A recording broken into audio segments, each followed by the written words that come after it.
আসসালামু আলাইকুম, welcome back to my channel Cynthia C corner. আজকে আপনাদের সাথে শেয়ার করব রেস্টুরেন্টের মতন পারফেক্ট মেয়োনিজ।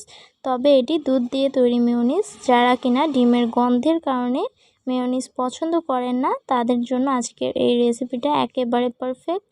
তো প্রথমে একটা ব্লেন্ডার জারে আমি দিয়েছি দুধ 1 কাপ, দিয়েছি গোলমরিচ আর লবণ হাফ চা চামচ করে, আর দিয়েছি চিনি 2 টেবিল চামচ, আর দিয়েছি তেল 1/4 কাপ পরিমাণ, আর দিয়েছি লেবু 1 টেবিল চামচ পরিমাণ।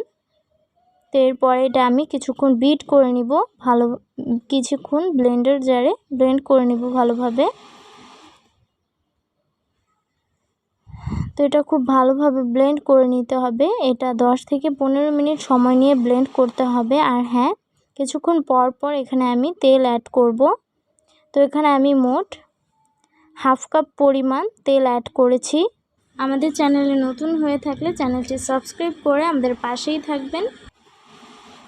তো আপনারাও যদি দেখেন মেয়োনিজটা জমতে চাইছে না, তাহলে কিন্তু একটু একটু করে তেল অ্যাড করবেন আর লেবু অ্যাড করবেন, তাহলে কিন্তু হয়ে যাবে।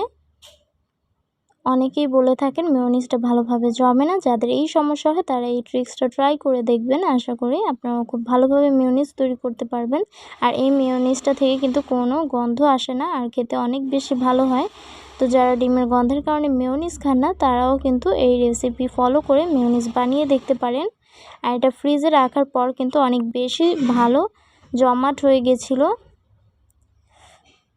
আর হ্যাঁ, লেবুর পরিবর্তে আপনারা ভিনেগারও ব্যবহার করতে পারেন। তো দেখতেই পাচ্ছেন এটা একেবারে বাইরের মতন পারফেক্ট হয়েছে। তো আপনারা অবশ্যই ট্রাই করবেন। আজকের ভিডিও ভালো লাগলে একটি লাইক ও কমেন্ট করবেন, ফ্রেন্ডস ও ফ্যামিলির মধ্যে ভিডিও শেয়ার করে দিবেন। আজকের ভিডিও এই পর্যন্তই। আল্লাহ হাফেজ।